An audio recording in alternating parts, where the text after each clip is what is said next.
हिंदी में यूपीएससी की तैयारी से संबंधित प्रोग्राम्स को देखने के लिए सब्सक्राइब करें study IQIAS Hindi. A very very very warm hearted welcome to all of you. This side is Abhinav Kumar Bohre और आज मैं आपके समक्ष लेकर प्रस्तुत हूं फ्री हैंड मैपिंग की एक और क्लास। आज की इस क्लास में हम क्या देखने वाले हैं, तो आई थिंक आपने थंबनेल में और मेरे पीछे इस डायग्राम से बेहतर तरीके से समझ लिया होगा कि हम जम्मू एंड कश्मीर की मैपिंग को समझने वाले हैं, उसकी ज्योग्राफी और जियोपॉलिटिक्स को समझने वाले हैं। याद रखिए, आप जिस विषय को IR कहते हैं उसका पेरेंट सब्जेक्ट इज जियोपॉलिटिक्स, और याद रखिए जियोपॉलिटिक्स का parent subject is geography. Fine. याद रखें कि ज्योग्राफी में एक पॉलिटिकल ज्योग्राफी भी होती है और एक पॉलिटिकल पॉइंट ऑफ व्यू होता है ज्योग्राफी में, जिसे जियोपॉलिटिक्स के नाम से जाना जाता है। बहुत सारे स्कूल ऑफ थॉट्स हैं। अगर मैं आपसे कहूं कि आप इसे समझें कि 1999 के जो कारगिल वॉर है उसके बारे में जो आपने पढ़ा है, किस कारण से ये होती है, आप सोच कर देखिए। 1998 को इंडिया न्यूक्लियर पावर्ड नेशन बना, इंडिया ने जो है न्यूक्लियर यानी कि परमाणु हथियार बनाए। फिर कैसे संभव है और वो क्या मोटिवेशन रहा होगा पाकिस्तान का कि वो देश जो अभी एक वर्ष पहले ही परमाणु हथियार संपन्न बना हो उस पर अटैक करा जाए। कौन सा ऐसा मोटिवेशनल फोर्स है, कौन सा ऐसा फैक्टर है जो जम्मू और कश्मीर को जो है वो मोटिवेट करता है, जम्मू एंड कश्मीर के क्षेत्र पर पाकिस्तान को मोटिवेट करता है अटैक करने के लिए। अब ये सारी चीजें बहुत कुछ है समझने के लिए, बहुत कुछ है अंडरस्टैंड करने के लिए। ऐसे बहुत सारे डायमेंशन है। कौन सा ऑपरेशन है जिसके कारण जो है हमने सियाचिन ग्लेशियर को विन करा? क्या कारण है कि नीति आयोग ने एक समय पर कहा था कि ऑफिशियल नहीं बट इन अ डिस्कशन आप पाएंगे कि भारत को एक सोल्जर सियाचिन ग्लेशियर में मेंटेन करने के लिए एक दिन का कॉस्ट करोड़ों से ऊपर जाता है। यानी कि एक सोल्जर को, एक सिपाही को सियाचिन ग्लेशियर में मेंटेन करने के लिए करोड़ों रुपए एक दिन में खर्च करती है भारत सरकार। अब इतना खर्च, इतना एक्सपेंडिचर, इतना जो है वो टफ प्लेस पर क्या कारण है कि भारत अपना अधिकार जो है हमेशा मेंटेन करता है? कौन सा वो ऑपरेशन था? मेघदूत। अब LAC या LOC मैं एग्जैक्टली कहूं तो हम आज LOC के बारे में देखने वाले हैं, लाइन ऑफ कंट्रोल के बारे में देखने वाले हैं। इसमें हम डिटेल में समझेंगे इसके एस्टेब्लिशमेंट के बारे में। तो जो पीछे आप मेरे मैप देख पा रहे हैं, ये मैप बेसिकली जो है वो जम्मू एंड कश्मीर का मैप है। मैं यहां स्पष्ट कर दूं भाई कि ये जो मैप है ये स्टडी पर्पस के लिए बनाया गया है। मैंने स्केल लेकर इसे ड्रॉ नहीं करा है, यानी कि बाय डिफॉल्ट मैंने ये ट्राई करा है कि हम एरिया को एग्जैक्टली प्लॉट करें, बट मानवीय त्रुटि संभव है। यहां पर स्केल लेकर चूंकि ये नहीं बना तो आपको थोड़ी चीजें ऊपर या नीचे दिख सकती हैं, लेकिन स्टडी पॉइंट ऑफ व्यू से ये परफेक्टली सही है। आप इसे पेपर में यूज कर सकते हैं। क्लियर? अब समझिएगा इस चीज को कि हम आज टोटलिटी में समझेंगे कि जियोपॉलिटिक्स है क्या। मैं आपको अगर एक उदाहरण से समझाऊं तो बहुत सारे स्कूल ऑफ थॉट्स होते हैं। फाइन। अब यहां पर एक जो है वो इवोल्यूशन का, जैसे मैं एग्जांपल के लिए बताऊं तो इवोल्यूशन, उद्विकास का जो थॉट है, स्कूल ऑफ थॉट है, यहां पर चार्ल्स डार्विन आते हैं। देखिएगा चार्ल्स डार्विन जो है इवोल्यूशन के थॉट से बिलोंग करते हैं। यहीं पर इनको जो है फॉलो करते हुए आते हैं WM डेविस। इसके पश्चात जो है आप पाएंगे एक और थॉट है, एक और पर्सन है रेडजिल। इन्होंने लिखा था, बेसिकली मैं स्टेटमेंट सिर्फ आपके अंडरस्टैंडिंग के लिए बता रहा हूं और इंग्लिश में इसलिए बोल रहा हूं क्योंकि ये लिखा उस भाषा में गया है, और अगर मैं ट्रांसलेशन में मुझसे कोई मिस्टेक हो तो उसे हम कंपनसेट कर पाए। याद रखें कि रेडजिल ने कहा था Asians are timid, they are short-sighted and they are meant to be ruled, they are dishonest, disobedient and meant to be ruled। यानी कि एशिया के लोग जो है वो कायर हैं, वो जो है वो एक दूसरे पर विश्वास नहीं करते और ये बने ही हैं इनके ऊपर शासन करने के लिए। ये स्टेटमेंट था रेडजिल का। केवल और केवल इतनी थॉट नहीं है, केवल और केवल ये एक बात नहीं है कि बाहर से जो है वो यूरोपियंस आए और आकर यहां पर जो है वो रूल स्टैब्लिश कर लिया। अगर भारतीयों ने भारत को जो है वो सोने की थाली में सजाकर अंग्रेजों को दिया था, तो यहां बिल्कुल एक फैक्टर है कि अंग्रेजों ने, ब्रिटिशर्स ने इसे लिया था। यानी कि कोई ना कोई मोटिवेशनल फोर्स था, कोई ना कोई ऐसी चीज थी जिसने जो ब्रिटिशर्स हैं या यूरोपियंस हैं उन्हें मोटिवेट करा था इस एरिया को रूल करने के लिए। बहुत सारे ऐसे थॉट्स है, ऐसे पॉलिटिकल थॉट्स है जिससे ये क्लियर होता था कि जो पश्चिमी देश हैं वो ये मानते हैं कि पूर्वी देश पर रूल करा जाना चाहिए। फाइन। और इसका सबसे बड़ा रीजन क्या था? इसका सबसे बड़ा रीजन था जियोपॉलिटिकल थ्योरीज में ये मेंशन होना कि भारतीय उपमहाद्वीप में जलवायु एक जैसी है, क्लाइमेटिक कंडीशन एक जैसी है, पर्सन में जो है वो बहुत ज्यादा स्ट्रगल की टेंडेंसी नहीं है। फाइन। वो दोपहर में सोएगा, उसे जो है वो ज्यादा संतति होगी उसकी, और सभी के बीच में कंपटीशन होगा, जो एक दूसरे के लिए लोग जो है वो उतने लॉयल नहीं होंगे। फाइन। अब यहां से ज्योग्राफी से जो है अलग अलग तरीके से थॉट डिराइव करे जाते हैं। अब ये एग्जांपल मैं आपको क्यों बता रहा हूं? ये एग्जांपल मैं इसलिए बता रहा हूं ताकि आप समझ पाएं कि हम किस तरीके से जियोपॉलिटिक्स को समझेंगे। आज हम इवोल्यूशन देखेंगे, किस प्रकार से LOC बनी और यहां तक की कंडीशन पहुंची है। फाइन। तो हमारा मेन फोकस जो है वो LOC पर होगा, लाइन ऑफ एक्चुअल कंट्रोल पर होगा।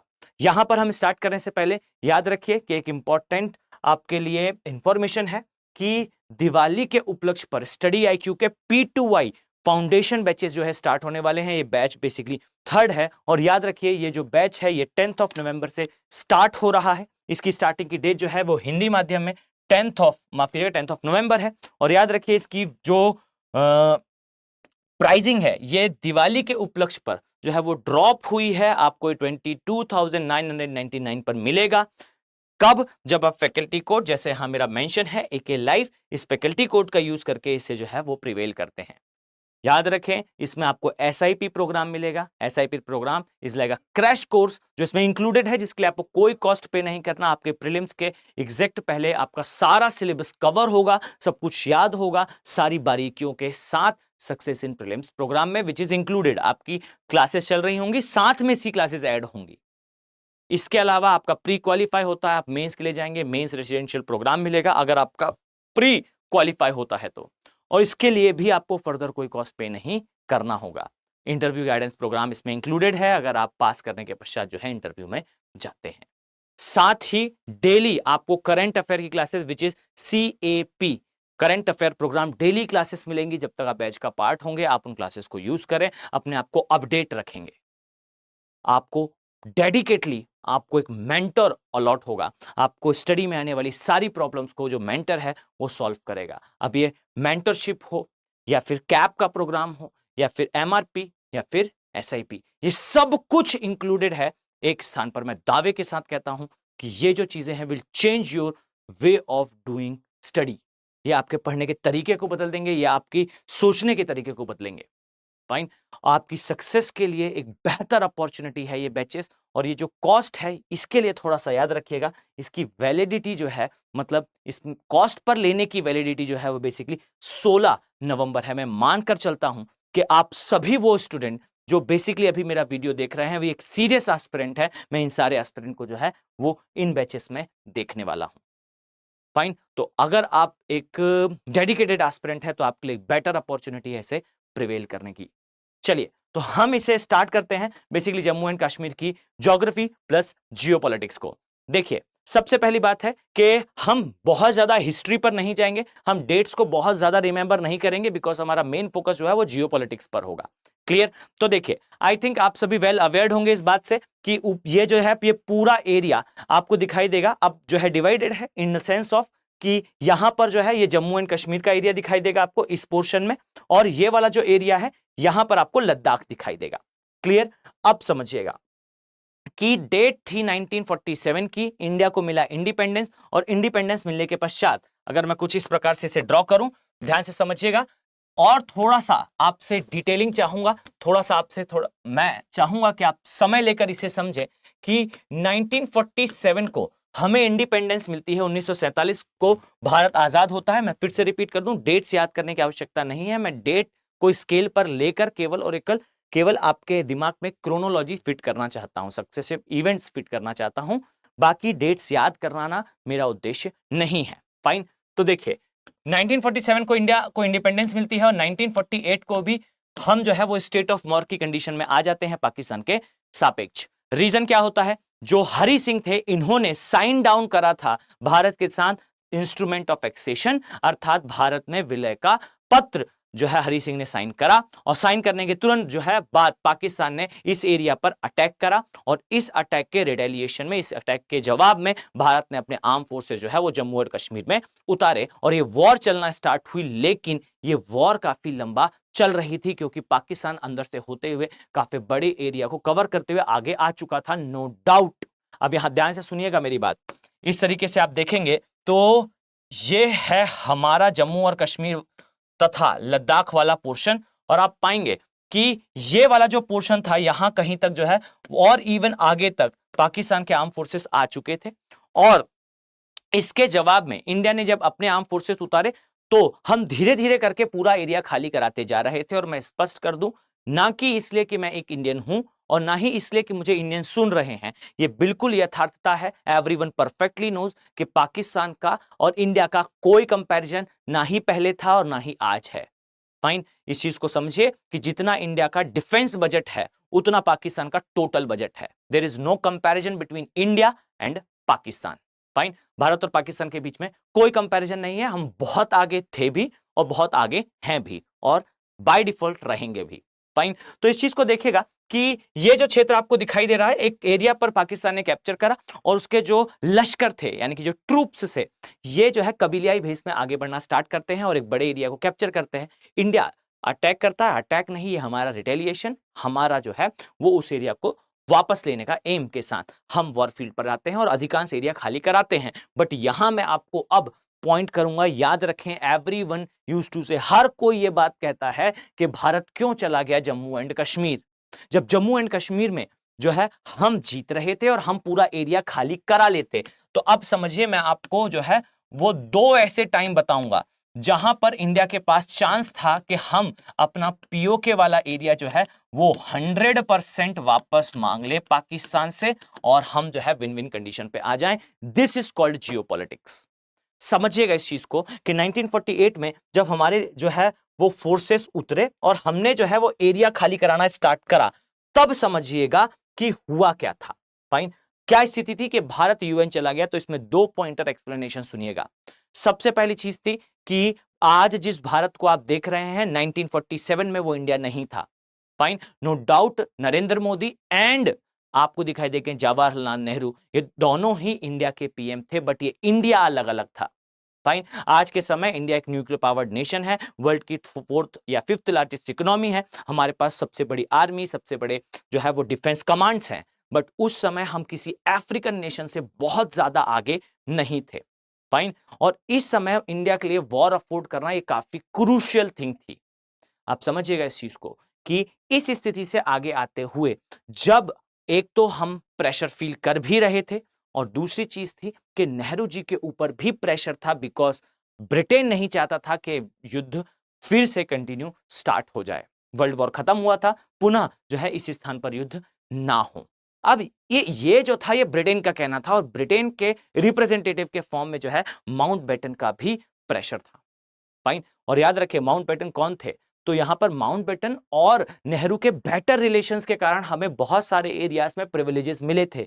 याद रखिए कि गुरदासपुर का एरिया या फिर गोविंद नगर का एरिया, इन एरियाज का जो डिस्ट्रीब्यूशन था, कभी डिटेल में इस विषय पर चर्चा करेंगे कि नेहरू का क्या कंट्रीब्यूशन था। बहुत सारे लोग सतही तौर पर नेहरू के बारे में, नेहरू जी के बारे में बेसिकली पढ़ने के पश्चात ये प्रोक्लेम करना स्टार्ट कर देते हैं कि नेहरू की ये एकदम 100% मिस्टेक थी। No doubt mistakes are a part of human, but यहां ध्यान देने योग्य है कि हर चीज गलती नहीं थी। फाइन, अब जिस भी कंडीशन में भारत जो है वो यूएन गया, यूएन के बाद से अब आपको यहां से समझना होगा, अब यहां से आपको कुछ चीजें याद करनी होगी कि यूएन ने जो है वो डिसीजन ये दिया था कि इस एरिया पे जो जहां पर है वो वहीं रुक जाए और इसके पश्चात जो है वो हम बताएंगे आगे क्या होगा, जो यूएन ने आगे आने वाले समय में बताया कि अब यहां से पॉइंट टू बी नोटेड और कंसंट्रेशन के साथ सुनिएगा कि इस एरिया से पाकिस्तान पहले अपनी फोर्सेस हटाएगा, फिर इंडिया अपनी फोर्सेस हटाएंगे और उसके पश्चात इस एरिया में जो है वो क्या होगा, रेफरेंडम या फिर आप कह लीजिए जनमत संग्रह, यानी कि रेफरेंडम कराया जाए या जनमत संग्रह, दोनों एक ही बात है, ये कराया जाए, ये यूएन का डिसीजन था। और उस समय इंडिया जो है वो लगभग रेडी था, कुछ इफ एंड बट लगाए तो उसके साथ इंडिया वाज रेडी, लेकिन यहां क्लॉज ये था कि पहले पाकिस्तान के फोर्सेस हटाए जाएंगे क्योंकि पहले एंटर पाकिस्तान करा था। याद रखिए कि पाकिस्तान ने कभी फोर्सेस नहीं हटाए और पाकिस्तान स्पॉन्सर्ड टेररिज्म, जिसे हम सीबीटी क्रॉस बॉर्डर टेररिज्म कहते हैं, वो स्पॉन्सर हुआ और इस एरिया में पूरा जो डेमोग्राफी है वो चेंज हो गई। पाकिस्तान से आने वाले लोग, पाकिस्तान जो है वो एक तो इलीगल फॉर्म में और दूसरा जम्मू एंड कश्मीर के कॉन्स्टिट्यूशन के कुछ क्लॉजेस के माध्यम से जो कश्मीर वैली है, जो जम्मू का क्षेत्र था, वहां का डेमोग्राफी जो है वो पाकिस्तान ने चेंज करी। यही कारण है, आप समझिएगा, डेमोग्राफी का मतलब है कि जनसंख्या का जो पैटर्न है ये पाकिस्तान के द्वारा डेलिबरेटली चेंज करा गया। और जब ये चेंज हो गया तो वो पाकिस्तान जो पहले ये बात कह रहा था कि हम जनमत संग्रह नहीं चाहते, उसी पाकिस्तान का ये स्टेटमेंट था कि नाउ ये बिल्कुल संभव है, हम अपनी फोर्सेस हटा लेते हैं और जनमत संग्रह करा लिया जाए। समझिए इस चीज को कि इसके पश्चात इंडिया ने कभी नहीं कहा कि अब जनमत संग्रह होगा। इंडिया ने परफेक्टली 1995 के बाद से धीरे धीरे करके इंडिया ने क्लियरली स्टैंड रख दिया कि जम्मू एंड कश्मीर हमारा ही पार्ट है, अब कोई जनमत संग्रह नहीं होगा। अगर होना था तो वो उस समय होता जिस समय यूएन ने ऑर्डर दिए थे। उस समय इंडिया वॉज पार्शली रेडी, कुछ इफ एंड बट थे, लेकिन उसके साथ भी आप कह सकते हैं कि हम रेडी हो जाते, फाइन। बट चूंकि पाकिस्तान के साइड से कभी फोर्सेस नहीं हटाए गए, हम कभी भी जनमत संग्रह नहीं करा पाए। और ये याद रखिए कि जब पाकिस्तान ने कहना स्टार्ट करा कि अब करा लो, तो उस समय तक डेमोग्राफी चेंज हो चुकी थी। रेडिकलाइजेशन पाकिस्तान के द्वारा इस एरिया में करा जा चुका था। तो अब इस पे वापस आइए कि पाकिस्तान ने जो है वो इस एरिया पर अटैक करा। अटैक करने के पश्चात जो है वो सीज फायर हुआ। और सीज फायर का मतलब क्या है? सीज फायर का मतलब है जो जिस स्थान पर खड़ा है वो उसी स्थान पर खड़ा रहे। अब पाकिस्तान ने ना फोर्सेस हटाए ना हमने फोर्सेस हटाए, और धीरे धीरे करके ये एक लाइन बन गई। बट यहां पर आप कंसंट्रेशन के साथ सुनिएगा। अगर मैं इसे इस तरीके से बनाऊं तो देखिए ध्यान से, ये जम्मू एंड कश्मीर है, और समझिएगा कि जम्मू एंड कश्मीर में इस प्रकार से आर्म फोर्सेस जो है वो खड़े हुए थे। क्लियर? आपको कुछ इस तरीके से जो है वो आर्म फोर्सेस दिखाई देंगे। ओके, अब देखिए ये जो आर्म फोर्सेस आपको यहां दिख रहे हैं, फाइन, ये जिस लाइन पर खड़े हैं, समझिएगा ये लाइन बिल्कुल भी क्लियर नहीं थी। होता यह था कि कभी पाकिस्तान के साइड से सोल्जर जो है वो पार करके इस एरिया में आ जाते थे, कभी भारतीय सोल्जर जो है वो अपने एरिया को क्लेम करने का प्रयास करते थे। अब ये जो कंडीशंस थी ये लगातार चलती रहती थी और सीज फायर का उल्लंघन होता रहता था। और समय आया 1971 का।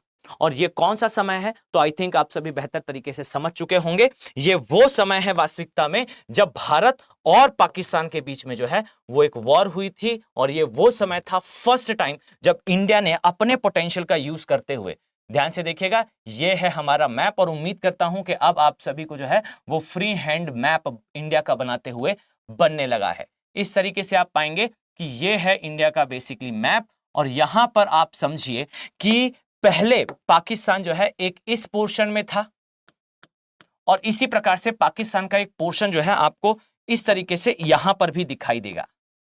क्लियर? अब ये जो कहलाता था ये कहलाता था ईस्ट पाकिस्तान। और समझिएगा कि पाकिस्तान जो है अपने ईस्टर्न पार्ट के साथ, यानी कि पश्चिमी और पूर्वी, तो पूर्वी भाग के साथ जो बंगाली मुस्लिम है उसके लिए स्टेटमेंट कोट करा करता था कि यहां के मुस्लिम सेकेंड ग्रेड मुस्लिम है। फाइन। अब चूंकि यहां पर मुस्लिम्स के साथ जो है वो डिस्क्रिमिनेशन हो रहा था, पाकिस्तान में जिस समय इलेक्शन हुए, बेसिकली शुरुआत में पाकिस्तान में तानाशाही रही, अयूब खान याहिया खान का जो है वो रूल रहा। और समझिएगा इस चीज को कि जब पाकिस्तान में इलेक्शन कराए गए तो जो ये क्षेत्र है, यहां के जो पीएम, यहां से जो व्यक्ति इलेक्ट हुए टोटल पाकिस्तान के पीएम के रूप में, ये थे शेख मुजीबुर रहमान। और पाकिस्तान कभी नहीं चाहता था कि यहां से आने वाला कोई व्यक्ति पूरे पाकिस्तान का पीएम बने। इस चीज को याद रखें कि आपको नेम्स पर फोकस नहीं करना है, आपको बेसिकली इस बात पर फोकस करना है कि पॉलिटिक्स कैसे डिराइव होती है। समझिएगा कि यहां से जो व्यक्ति इलेक्ट हुए, पाकिस्तान नहीं चाहता था कि ये पीएम बने। और यही कारण है कि इस व्यक्ति मुजीबुर रहमान जी को और साथ ही इनके सपोर्टर्स को जो है वो यहां से जो तानाशाह थे, चाहे आप उन्हें जो है वो अयूब खां कह लीजिए, याहिया खां कह लीजिए, या फिर जो इनके फेस थे टाइगर नियाजी कह लीजिए, फाइन, इन्होंने इसे जो है अरेस्ट कर लिया। और अरेस्ट करने के पश्चात इनके सपोर्टर्स ने यहां पर जो है वो रिवॉल्यूशन लाना स्टार्ट करा, क्रांति लाना स्टार्ट करा। बेसिकली वॉर टाइप की कंडीशंस क्रिएट हुई। और समझिएगा कि इन्हें कंट्रोल करने के लिए पाकिस्तान ने, अब यहां से आप लोग जो है वो समझना स्टार्ट करिए कि 1965 के बाद से ही कंडीशन एक्सेलरेट होना स्टार्ट हो चुकी थी। और 1970 आते आते कंडीशन ये हो चुकी थी पाकिस्तान की कि वास्तविकता में पाकिस्तान से यहां का एरिया कंट्रोल नहीं हो रहा था। और जब नहीं हुआ तो पाकिस्तान ने एंड ऑफ द डे जो है अपनी एयर फोर्सेस उतार दी थी। और एयर फोर्सेस जो है अपने ही लोगों के ऊपर बॉम्बार्डिंग कर रही थी। और इस कारण, अब मैं ये सब क्यों बता रहा हूं तो ध्यान से सुनिए, इस कारण भारत में आया ये जो पाकिस्तान कर रहा था, इसे याद रखिए, इसे कहते हैं genocide, state sponsored murder, rape, killing. ये कर रहा था पाकिस्तान अपने ही पूर्वी भाग में। और इससे समस्या क्या क्रिएट हो रही थी और क्या इसका जम्मू और कश्मीर के साथ कनेक्शन है, तो समझिएगा कि हमारे इस क्षेत्र में, याद रखिए, ये वेस्ट बंगाल वाला एरिया है और ये पूरा एरिया है, फाइन, यहां पर जो है वो बांग्लादेशी लोग आकर शिफ्ट होना स्टार्ट हुए। और समझिएगा इस चीज को कि इसका क्या इफेक्ट है आज भी आपको दिखाई देगा। हम एनआरसी के लिए जो है वो भारत में संघर्ष कर रहे हैं। क्या कारण है कि इतने वर्षों तक जो है एनआरसी नहीं आई, नेशनल रजिस्टर फॉर सिटीजन नहीं आया। आपको जो दिखाई देता है कि असम वाले एरिया में डेमोग्राफी चेंज हो चुकी है, ये बांग्लादेशीज की जो पॉपुलेशन आपको दिखाई देती है भारत के अंदर इतनी ज्यादा, इसका कारण क्या है? इसका कारण यही पाकिस्तान के द्वारा करी गई बड़ी गलती है। यहां पाकिस्तान ने जो है वो बांग्लादेश के एरिया में जब अपने फोर्सेस उतारे, टाइगर नियाजी की लीडरशिप में पूरा कार्य हो रहा था, आप पाएंगे कि बहुत सारे लोग जो है वो पलायन करके, माइग्रेट करके, इलीगली माइग्रेट करके भारत में आकर सेटल होना स्टार्ट हुए। आप समझिएगा कि यहां मैं टॉपिक को रोककर आपको बस एक इंफॉर्मेशन दे दूं जो आप पॉलिटी में पढ़ते हैं कि क्या कारण है कि असम वाले क्षेत्र में ही सबसे पहले एनआरसी लाई गई। इसका रीजन है कि जो लोग बांग्लादेश से निकले वो पहुंचे कहां पर? वो पहुंचे असम वाले एरिया में, और असम का क्षेत्र ही वो एरिया था जहां वो सेटल हो सकते थे, बाकी का एरिया तो फॉरेस्टेड था। तो पूरी की पूरी असम की डेमोग्राफी चेंज हो गई। फिर प्रफुल्ल महंतो वाला केस और ये सब कुछ एक अलग कहानी है। अब जब जो है वो लोकल पॉपुलेशन परेशान होगी, रिटेलिएशन आएगा। अब आप उसे जो है, जो ये नाम दिया जाता है कि हिंदू मुस्लिम डिस्प्यूट था, वो हिंदू मुस्लिम डिस्प्यूट नहीं था, वो नेटिव नॉन नेटिव का डिस्प्यूट था। जो वहां के स्थानीय लोग थे और जो बाहर से आए थे, इनके मध्य टकराव था, और इसके लिए रिस्पॉन्सिबल ना ही स्थानीय लोग थे और ना ही बाहर से आए लोग थे। इसके लिए वास्तविकता में जो रिस्पॉन्सिबल था वो पाकिस्तान था। तो हमारे जम्मू एंड कश्मीर में, माफ कीजिएगा, हमारे जो असम वाला एरिया है वहां पर होने वाली समस्या के लिए मूलतः जिम्मेदार तो पाकिस्तान है। आपको समझ में आया कि किस प्रकार से पॉलिटिक्स डिराइव होती है। अब छोटे से एरिया में बड़ी सी पॉपुलेशन आ जाएगी, डेमोग्राफी चेंज हो जाएगी। तो आपको यहां पर एक बांग्लादेशी वाली पॉपुलेशन दिखती है, और फिर जो पॉपुलेशन इस तरफ आई ये पूरे इंडिया में कहीं खो गई। फाइन, एक स्टेटमेंट था, भारत ने जो है खोल रखे थे अपने दरवाजे कि बांग्लादेश की तरफ से अगर कोई आता है तो हम उसे, मतलब बेसिकली ईस्टर्न पाकिस्तान था, हम उसे जो है वेस्टर्न पार्ट ऑफ पाकिस्तान तक जाने के लिए रास्ता देंगे।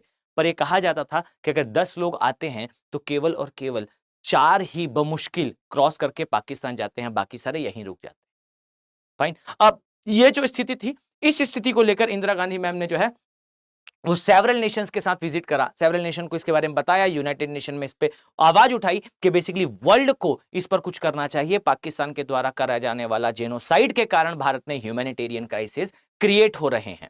अब ये जो क्रिएट होते हुए ह्यूमैनिटेरियन क्राइसिस थे, यानी कि इतनी बड़ी जनसंख्या का भारत की तरफ आना, ये भारत के लिए एक मोटिवेशनल फैक्टर बना कि हम जो है वो वॉर जो यहां मुजीबुल रहमान और बांग्लादेशीज ने छेड़ रखी थी, किसके अगेंस्ट? पाकिस्तान के अगेंस्ट, हम इसमें जो है वो एंटर करें।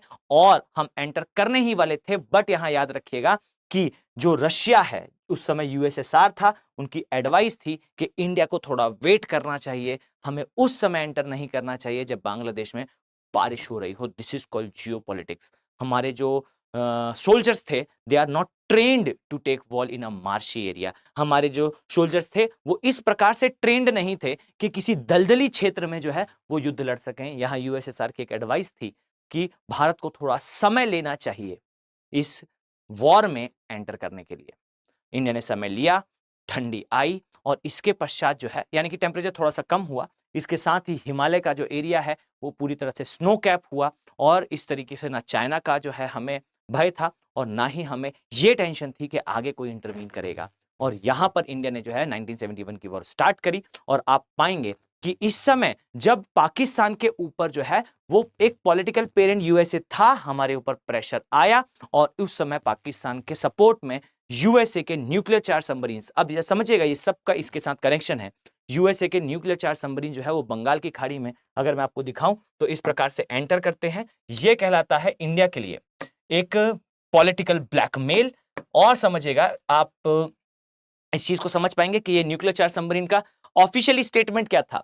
ऑफिशियली स्टेटमेंट ये था कि हम कुछ अमेरिकन जो बांग्लादेश में हैं उन्हें लेने आए, और कितनी संख्या थी? 3। फाइन, ऑफिशियली ये कहा गया था, और साथ में फिर भारत के ऊपर प्रेशर क्रिएट करना था। इसको काउंटर ब्लैकमेल करने के लिए जो है यहां पर रशिया के nuclear charge submarines are present at that time, they was present. Fine, और याद रखिए कि फिर इंडिया ने यहां पर जो है वो वॉर टैकल करा। और ये सब हम क्यों समझ रहे हैं? समझिएगा, 93,000 Pakistani soldiers along with tiger Niazi, इन्होंने जो है वो सरेंडर करा भारत में। फाइन, बांग्लादेश वाले एरिया, भारत के समक्ष बांग्लादेश वाले एरिया में जो है हमने वॉर विन करी, और उस समय जो है वो हमारे जो ईस्टर्न कमांड के हेड थे, फाइन, ये जो अरोरा सर थे, फाइन, इन्होंने जो है वो सिद्धार्थ सिंह अरोरा, इन्होंने जो है वो तीनों फोर्सेस का, ये वर्ल्ड रिकॉर्ड है, आप पाएंगे कि उस समय पर 3 फोर्सेस, यानी कि एक था बेसिकली पाकिस्तान के सोल्जर जिन्होंने सरेंडर करा था, इंडियन आर्मी, और वो लोग जो बेसिकली बांग्लादेश लिबरेशन के लिए वॉर लड़ रहे थे, फाइन, इन तीनों आर्मीज ने जो है वो सरेंडर करा, और ये एकमात्र ऐसे पर्सन बने जिन्होंने एक समय पर साइमल्टेनियसली 3 सेनाओं के सैल्यूटेशन रिसीव करे थे, फाइन। और ये सैल्यूटेशन जो मिले, इसके पश्चात इस्टेब्लिशमेंट हुआ बांग्लादेश का, और ये देखिए हम इसे क्यों सुन रहे हैं, क्यों देख रहे हैं, समझिएगा इस चीज को कि 1971 को जब इंडिया ने जिस वॉर को फुल फ्लेज क्लीन स्वीप करा पाकिस्तान को, यहां आप पाएंगे ये 1948 का समय था, ये जो है 1948 है, ये 1971 है, यहां पर ये वो सेकंड समय था। फर्स्ट समय 1948 का रहा, जब हम जो है वो वॉर विन कर सकते थे, यूएन जाने के बजाय हमें पूरा एरिया खाली करा लेना था। और सेकंड पीक ये टाइम था जब हमने 1971 में कन्वेंशनल वॉर एडवांटेजेस को यूज करते हुए, अब यहां मेरा टर्म सुनिएगा, 1971 में न्यूक्लियर बम हमारे पास नहीं था, हम कन्वेंशनली वॉर लड़ रहे थे और हमने ये वॉर जीती थी। इसके पश्चात जो है 1971 के पश्चात भारत और पाकिस्तान के बीच जो बड़ा युद्ध हुआ वो 99 में था, और तब तक दोनों ही देशों के पास न्यूक्लियर वेपन थे। यहां समझिएगा, जिस भी देश के पास न्यूक्लियर वेपन होते हैं वो देश कभी नहीं हारता, फाइन। कारण क्या है, वो हारेगा भी तो भी आपको सीवियर डैमेज देकर जाएगा। यहां 71 का वो समय था जब भारत को चाहिए था कि वो वॉर जो हमने बैटलफील्ड में जीती है उसे टेबल पर भी जीता जाए। एक स्टेटमेंट कहा जाता है इस वॉर के लिए कि 1971 की वॉर हमने युद्ध क्षेत्र में तो जीत ली, बट हम टेबल में उसे हार गए। हमें चाहिए था कि 1971 की वॉर के समय जो है हम पीओके वाला एरिया पाकिस्तान से वापस मांगे, अदरवाइज हम इस बात पर कंटिन्यू रह सकते थे कि वॉर अभी और चलेगी। और याद रखें कि इस समय पर हम थोड़े सॉफ्ट पड़े, और 1971 में जहां हमें पूरा पीओके लेना चाहिए था, हमने करा क्या, तो एलओसी को क्लियर करा। और यहीं पर नेक्स्ट एक पॉइंट आता है, याद रखिए कि एलओसी लाइन ऑफ कंट्रोल वास्तविकता में 1948 में बनी, लेकिन 1971 में जब वॉर खत्म हुई, 71 के पश्चात जब वॉर खत्म हुई और एग्रीमेंट हुआ, तब जाकर एलओसी क्लियर हुई। तो यहां पर मैं एक पॉइंट जो है इस प्रकार से मेंशन कर दूं कि एलओसी, इसका निर्माण आप कह सकते हैं 1948 की वॉर के पश्चात हो गया था, और ये क्लियर हो गई, ध्यान से देखिएगा, ये क्लियर हो गई 1971 में। समझिए इस चीज को। अब 1971 में क्लियर हुआ। अब यहां से आगे से देखिए, याद रखें कि ये जब क्लियर हुई तो केवल और केवल एक पॉइंट तक हुई थी, एनजे, यहां इस पॉइंट को सुनिएगा, एनजे 9842। क्या है ये पॉइंट, समझिए इस चीज को कि पाकिस्तान बहुत स्मार्ट हुआ करता था, और आज भी कुछ चीजों में जो है वो थोड़ा स्मार्ट बिहेवियर रखता है पाकिस्तान। आप पाएंगे, जस्ट अ फ्यू सेकेंड, यहां पर आप पाएंगे इस तरीके से, ये है हमारा टेरिटोरियल एरिया, ये पूरा क्षेत्र हमारा ही है, इसे दिमाग पर क्लियर रखिएगा। क्लियर। अब देखें, पाकिस्तान ने बेसिकली जब फोर्सेस 1948 में भेजे तो ये आगे तक आ चुके थे, फिर हमने एक एरिया, एक पोर्शन खाली कराया, फिर हम यूएन चले गए, और उसके पश्चात जो है हमारे फोर्सेस यहां कहीं तक खड़े हो गए। कहां पर कौन सा एरिया है, किसके पास है, ये क्लियर नहीं था। ये क्लियर हुआ 1978 में, माफ कीजिएगा 1971 में, लेकिन ये क्लियर हुआ केवल और केवल एक पॉइंट तक। याद रखिए, इस पॉइंट के ऊपर क्रिटिकल चीज थी, और क्या कारण है, इस पॉइंट पर ही पाकिस्तान ने रोक दिया हमें क्लियर करने से। ये पॉइंट है NJ 9842, और आ जाइए इस मैप से उसे समझें तो आप पाएंगे कुछ इस स्थान पर आपको NJ 9842 दिखाई देगा। याद रखें कि नीचे जम्मू है, जम्मू के ऊपर जो है आपको कश्मीर वैली दिखाई देगी, कश्मीर घाटी, यहीं पर आपको जो है वो श्रीनगर दिखाई देगा, श्रीनगर वाला एरिया है। और याद रखें कि पीर पंजाल के ऊपर जास्कर, जास्कर के ऊपर लद्दाख, और लद्दाख के ऊपर काराकोरम श्रेणी। मैं रिपीट कर दूं, काराकोरम, लद्दाख, जास्कर, पीर पंजाल, ये उत्तर से दक्षिण का क्रम है। और यहां पर आपके काम की और इंपॉर्टेंट चीज है टू नो, आप पाएंगे कि NJ9842 तक, ये जो ब्लैक कलर की लाइन आपको दिख रही है, याद रखें कि NJ9842 तक एवरीथिंग वाज क्लियर। लेकिन NJ9842 के बाद जो एग्रीमेंट हमारे और पाकिस्तान के बीच में करा गया था, जिसे बेसिकली कहा जाता था पीस एग्रीमेंट, यहां एक लाइन लिखी थी जो आर्बिटरी इन नेचर थी। लाइन में लिखा गया था northern up to the glacier, LOC is clear up to point NJ9842 and after this northern up to the glacier. Fine, इसका मतलब है कि LOC क्लियर है NJ9842 पॉइंट तक, लेकिन इसके बाद ये उत्तर की तरफ ग्लेशियर तक होगी। उत्तर की तरफ ग्लेशियर में कहां तक होगी ये क्लियर नहीं था। फाइन, और यही वो चीज थी जिसने प्रश्न क्रिएट करा कि बेसिकली ये सियाचिन का ग्लेशियर ये हिमनद है क्या, और ये हिमनद क्यों इंपॉर्टेंट है भारत के लिए, ये जानने का प्रयास करेंगे। अब समझिएगा कि इसके पहले 1963 में, इस चीज को अपने माइंड पर, बैक माइंड पर क्लियर रखेगा कि यहां पर सक्सगाम, ये एक वैली है, एक घाटी है, ये पीओके का पार्ट थी। पाकिस्तान ने 1963 में इसे जो है वो चीन को बेच दिया था, या फिर आप कहते हैं चीन को दे दिया था। ठीक, अब इस चीज को थोड़ा सा साइड में रखकर इसको समझिए कि यहां काराकोरम के पास NJ9842 है, और याद रखिए इसके ऊपर जो है वो सियाचिन ग्लेशियर है।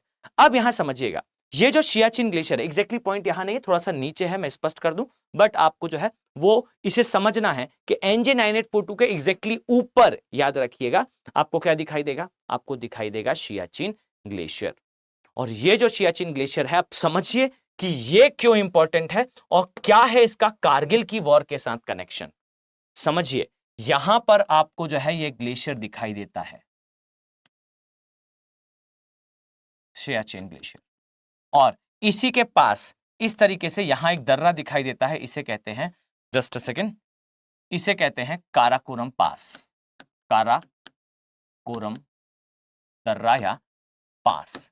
फाइन, अब देखिए ये जो काराकोरम दर्रा है ये क्यों इंपॉर्टेंट है और ये NJ9842 पर क्यों रोक दिया गया। तो देखिए ये जो पोर्शन आपको दिख रहा है ये कहलाता है POK, which is under the control of डूस्ट पाकिस्तान, एंड आपको ये जो पोर्शन दिखाई देता है ये है अक्साई चीन, ये आता है चाइना के कंट्रोल में, जो हमने खो दिया था 1962 में, ये हमारे जो है वो पाकिस्तान के कंट्रोल में है। ठीक, अब समझिए कि हमारे दो प्रोमिनेंट एनिमीज, 1971 में वो आखिरी चांस था जब हम अपने एरिया को क्लेम कर लेते और हम जो है वो POK को कैप्चर कर लेते, बट रिक्लेम कर लेते, हमारा पार्ट हो जाता वापस से, लेकिन हम नहीं कर पाए। हमने क्लियर करा LOC, वो भी सिर्फ कहां तक, NJ9842 तक, और इसके ऊपर था सियाचिन ग्लेशियर।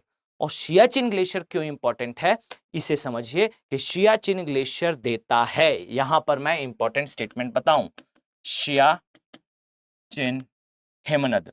याद रखिए, पहली चीज तो फैक्चुअल इंफॉर्मेशन याद रखें कि ये जो है ये वर्ल्ड का सबसे हाईएस्ट एल्टीट्यूड वॉरफेयर एरिया है, विश्व का सबसे ऊंचाई पर स्थित युद्ध स्थल है, ये दुनिया का सबसे लंबा, सबसे बड़ा थर्ड पोल है। थर्ड पोल का मतलब है उत्तरी ध्रुव और दक्षिणी ध्रुव के अलावा जितने भी हिमनद हैं उनमें सबसे बड़ा हिमनद जो है वो सियाचिन ग्लेशियर है। ये लॉन्गेस्ट भी है, सबसे लंबा भी है। आप पाएंगे यहां से बहुत सारी नदियां निकलती हैं, और ये नदियां जो है वो सिंधु की सहायक नदी हैं। आप मुझे कमेंट बॉक्स में बताइएगा कि कौन कौन सी नदियां सियाचिन ग्लेशियर से निकलती हैं जो सहायक नदी हो सिंधु की। अब इसी तरह से देखिए सबसे इंपॉर्टेंट चीज क्या है, सबसे इंपॉर्टेंट चीज ये है कि सियाचिन ग्लेशियर पर जब आप खड़े होंगे तो आपको दिखाई देगा कि उसके दोनों तरफ जो है, एक तरफ आपको देखने को मिलेगा POK और दूसरे तरफ देखने को मिलेगा अक्साई चीन। अब याद रखिए कि POK और अक्साई चीन को अलग करता है क्या, सियाचिन ग्लेशियर वाला पार्ट। और सबसे बड़ी समस्या क्या है, सबसे बड़ी समस्या यह है कि काराकोरम का दर्रा जो है इस प्रकार से आप पाएंगे कि यह खुला हुआ है। फाइन, समझिएगा काराकोरम पास एक ऐसी कंडीशन में है जो एक ट्राई जंक्शन है इंडिया, पाकिस्तान और चाइना के बीच में। अब इन तीनों के बीच में जो ट्राई जंक्शन वाला एरिया है काराकोरम दर्रा, इस काराकोरम दर्रे से पहले प्रोक्लेमेशन था पाकिस्तान का और चीन का कि CPEC, China Pakistan economic corridor को जो है वो गुजारा जाएगा। बाद में फिर इसे जो है वो चेंज भी करा गया और इस पर एक आध जो है वो डिटेल चर्चा बनती है, हम कभी और इस पर ध्यान देंगे। लेकिन समझिएगा काराकोरम जो दर्रा है ये कहीं ना कहीं ट्राई जंक्शन पर है, एग्जैक्टली नहीं पर ट्राई जंक्शन पर है। अब इसे ब्लॉक करना इंडिया के लिए आवश्यक था और इन सब कार्यों को करने के लिए, यानी कि हमारे दो प्रोमिनेंट एनिमीज को अलग करने तथा काराकोरम के दर्रे को ब्लॉक करने के लिए। आप पाएंगे कि ये जो सियाचिन ग्लेशियर था ये इंपॉर्टेंट था, बट समस्या ये थी कि 1971 में हमारी जो ट्रीटी हुई थी वो ट्रीटी के माध्यम से उतना क्लियर नहीं था कि एग्जैक्टली कहां पर या किसका पार्ट होगा सियाचिन, और यहीं से स्टार्ट होता है एक नया डायमेंशन। समझिएगा कि हमें जो है वो 19, अब यहां आइए ध्यान से देखिए, जस्ट अ सेकेंड। तो NJ 9842 तक क्लियर हो गई LOC भाई, ये हुआ LOC। और अब नेक्स्ट सुनिएगा 1984 को अचानक से इंडिया को जो है हमारी IB ये इंफॉर्मेशन देती है। अब क्या इंफॉर्मेशन देती है तो ध्यान से सुनिए। IB ने ये बताया वास्तविकता में कि पाकिस्तान जो है वो ब्रिटेन के ब्लैक मार्केट से स्नो बूट खरीद रहा है। अब ये जो स्नो बूट खरीदना है ये क्या इंडिकेट करता है? ये स्नो बूट खरीदना ये इंडिकेट करता है कि पाकिस्तान किसी ऐसे क्षेत्र में स्ट्राइक करने वाला है जो पूरी तरह से हिमाच्छादित है, और यहां पर इंडिया जो है इस चीज को बेहतर तरीके से समझ गया। मैं यहां स्पष्ट कर दूं भाई कि याद रखें, कोई भी पीएम, स्पष्ट कर दूं कि कोई भी पीएम अच्छा या खराब नहीं है। सारे पीएम जो है वो इंडिया के ही डेमोक्रेटिकली इलेक्टेड रिप्रेजेंटेटिव्स हैं, लोकतांत्रिक रूप से इलेक्टेड रिप्रेजेंटेटिव हैं। हमें सभी को एक ही तरीके से जज नहीं करना है।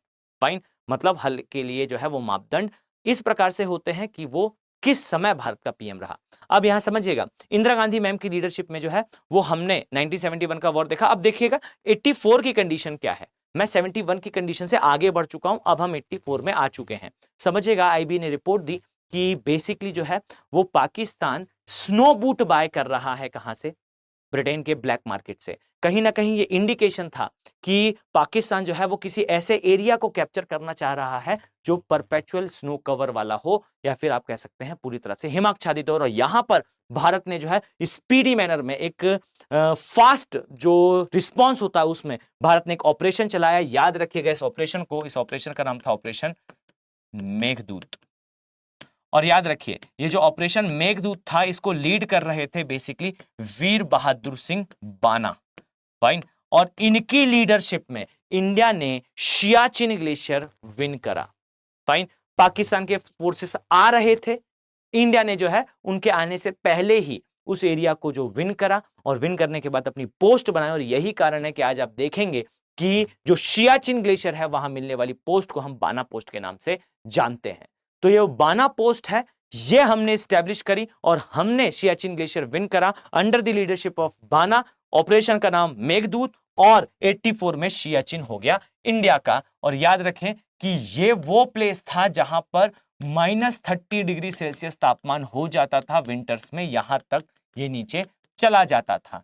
अब इस कंडीशन पे हमने पाकिस्तान के साथ बाद में एक MOU साइन करा था। What is MOU? MOU का मतलब होता है मेमोरेंडम ऑफ अंडरस्टैंडिंग।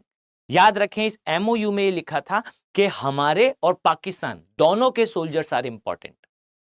अब चूंकि दोनों के सोल्जर्स इंपॉर्टेंट हैं, याद रखें कि विंटर्स के समय भारत और पाकिस्तान दोनों ही उस क्षेत्र से हट जाएंगे, यानी कि NJ 9842 तक की बॉर्डर क्लियर है। सियाचिन ग्लेशियर इंडिया का है, और सियाचिन ग्लेशियर के माध्यम से हम काराकोरम को भी ब्लॉक कर सकते हैं, और सियाचिन के माध्यम से हम पाकिस्तान और साथ में चाइना को भी अलग कर सकते हैं।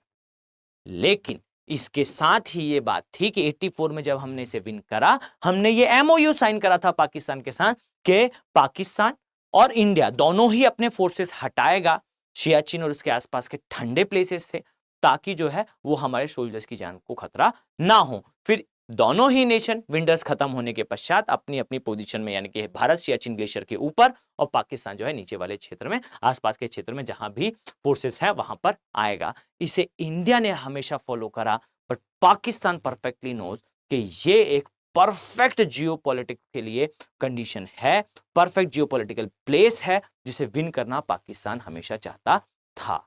और याद रखिए कि इसी के एक मोटिवेशन ने 1999 में, इवन जब इंडिया न्यूक्लियर पावर्ड नेशन बना, उसके एग्जैक्ट आफ्टर अ ईयर आप पाएंगे, एग्जैक्ट नेक्स्ट ईयर आप पाएंगे कि पाकिस्तान ने इंडिया पर अटैक करा, जिसे कारगिल के नाम से जाना जाता है।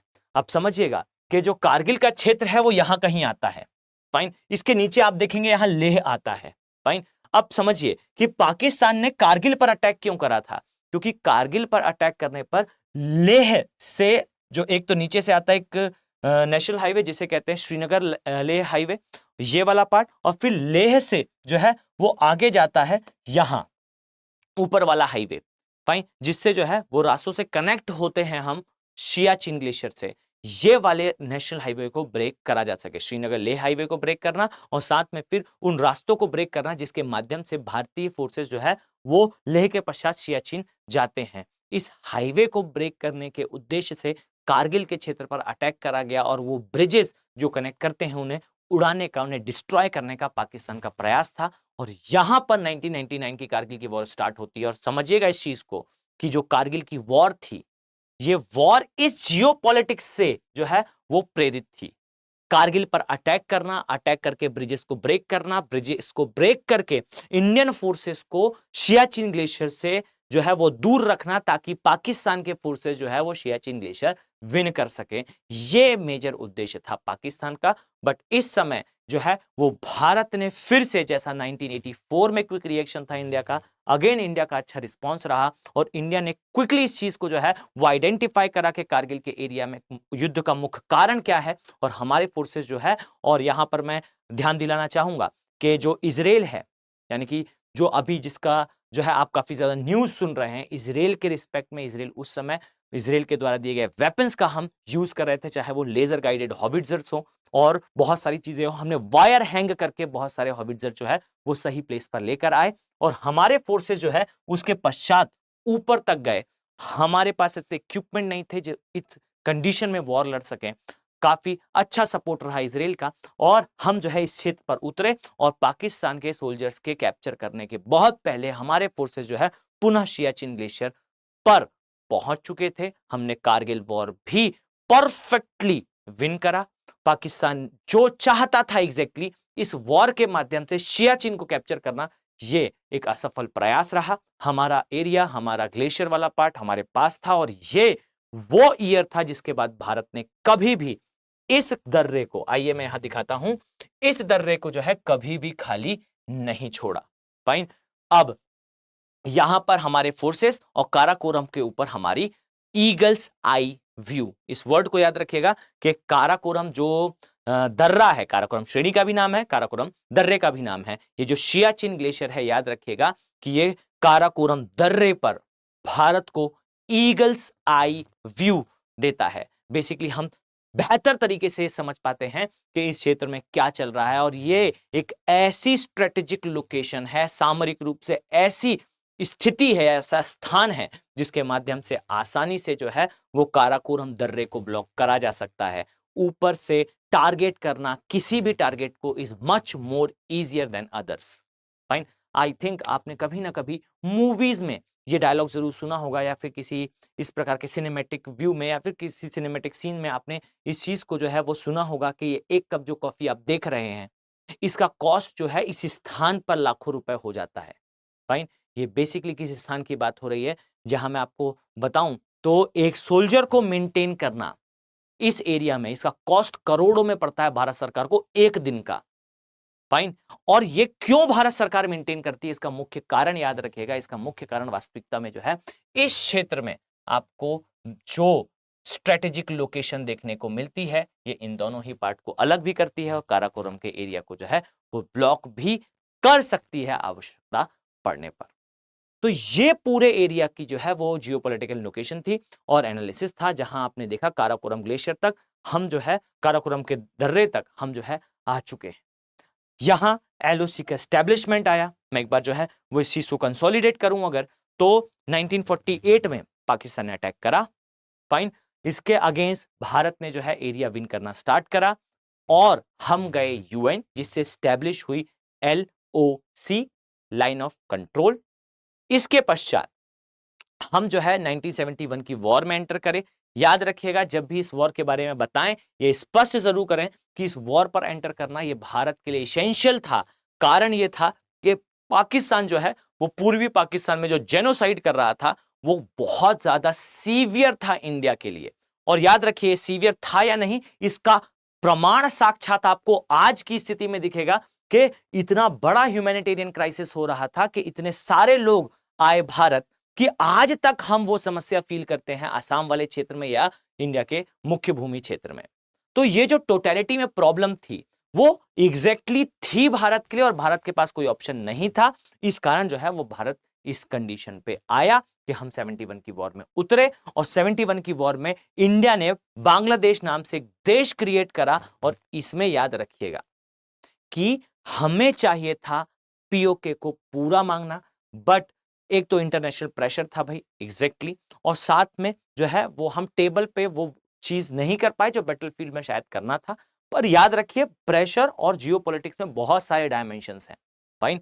तो यहां पर जो है पाकिस्तान ने उस एरिया को जो है वो छोड़ा तो नहीं बट एलओसी को क्लियर जरूर कर लिया, लेकिन यहां स्मार्टली केवल और केवल एनजे 9842 तक क्लियर हुआ। अब एनजे 9842 के लिए लाइन लिखी थी कि इसके बाद एलओसी जो है northern up to the glacier है। अब यहां northern up to the glacier से ये समझ में नहीं आता कि ग्लेशियर किसका भाग है, और ग्लेशियर पाने की इच्छा से पाकिस्तान ने जो है वो ब्रिटेन के ब्लैक मार्केट से स्नो बूट बाय करने का निर्णय लिया, जिसके अगेंस्ट भारत ने जो है वो ऑपरेशन मेघदूत 1984 में चलाया और ग्लेशियर को विन करा। वहां पोस्ट बनाई बाना पोस्ट, लेकिन हम विंटर्स में खाली कर दिया करते थे, जिसका फायदा उठाने के लिए पाकिस्तान ने कारगिल का वॉर लड़ा और 1999 के वॉर में इसी क्षेत्र को ऑक्यूपाई करने के लिए कारगिल से होते हुए इस पूरे हाईवे वाले एरिया को जो है ब्लॉक करने का प्रयास रहा।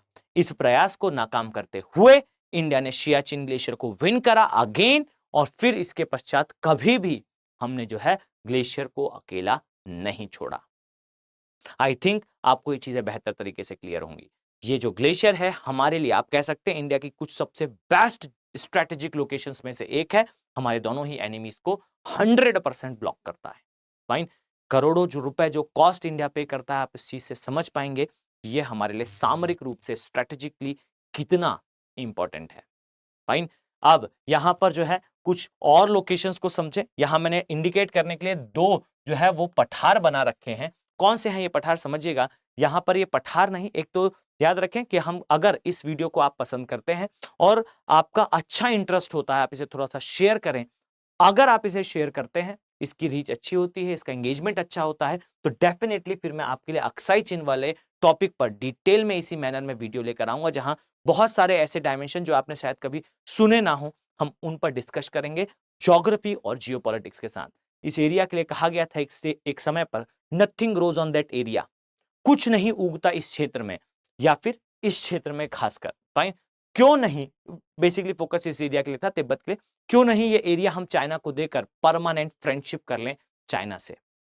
फाइन, एक पार्लियामेंटेरियन का स्टेटमेंट था कि मेरे सिर पर, बेसिकली वो टकले थे, उन्होंने कहा कि मेरे सिर पर कुछ नहीं उगता, तो क्या हम हमारा सिर काटकर जो है वो चाइना को दे देंगे।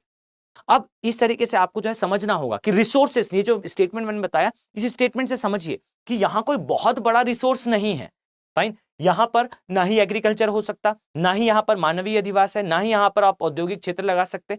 ये हमारे लिए इन 3 टर्म्स में उपयोगी नहीं है, लेकिन किसी टर्म्स में उपयोगी है। अब क्या कारण है कि चाइना अपने सब्सटेंशिएशन के लिए जो है इस एरिया को कभी नहीं छोड़ना चाहेगा।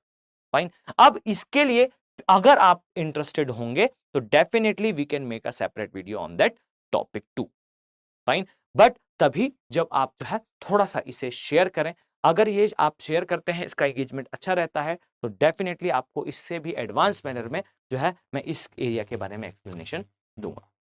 तो आई होप आपके लिए वीडियो जो है वो वैल्यूफुल रहा होगा। अगर आप इसकी जो है वो पीडीएफ को डाउनलोड करना चाहते हैं तो आप मेरे टेलीग्राम चैनल अभिनव बोरे ज्योग्राफी में जाकर जो है इसको बेहतर तरीके से डाउनलोड कर पाएंगे। और मैं ये उम्मीद करता हूं कि इसी प्रकार से अगर आप वैल्यूफुल मैनर में और स्ट्रेटेजिकली अपने जो स्टडीज हैं उनको प्ले करना चाहते हैं, तो आपके लिए एक बेस्ट अपॉर्चुनिटी, जैसा मैंने स्टार्टिंग में बताया कि P2I बैचेस हैं। याद रखें कि इसमें एडमिशन की जो डेट है, अगर आप उसे डिस्काउंटेड प्राइस में प्रिवेल करना चाहते हैं तो ये बेसिकली 16 नवंबर है। और इस डेट तक आप मेरे कोड को, अगर आप इसको यूज करते हैं तो it is like a appreciation for me. ये मेरे लिए एक एप्रिशिएशन होगा कि स्टूडेंट जो है वो मेरे माध्यम से हमारी टीम के साथ जुड़ रहा है। फाइन। तो इस कोड को जो है वो आप यूज करके आपके लिए फायदा ये होगा कि आपको जो है फैकल्टी कोड यूज करने पर ये कॉस्ट जो है वो कम देखने को मिलेगा। 22,999 के कॉस्ट पर आप इसे प्रिवेल कर पाएंगे। ये कॉस्ट कब तक है? तो इस डेट तक है। मैं मानकर चलता हूं कि आप सारे एस्पिरेंट को मेन बैचेस में देखने वाला हूं। तो चलिए हम मिलते हैं इसी प्रकार से एक नेक्स्ट वीडियो में एक नेक्स्ट टॉपिक के साथ, जहां हम मैपिंग के साथ साथ अब जियोपॉलिटिक्स की तरफ जो है वो शिफ्ट होंगे। फाइन, तो हम मिलते हैं नेक्स्ट वीडियो में। Have a very nice day. Thank you. Hindi में यूपीएससी की तैयारी से संबंधित प्रोग्राम्स को देखने के लिए सब्सक्राइब करें स्टडी IQ IAS हिंदी।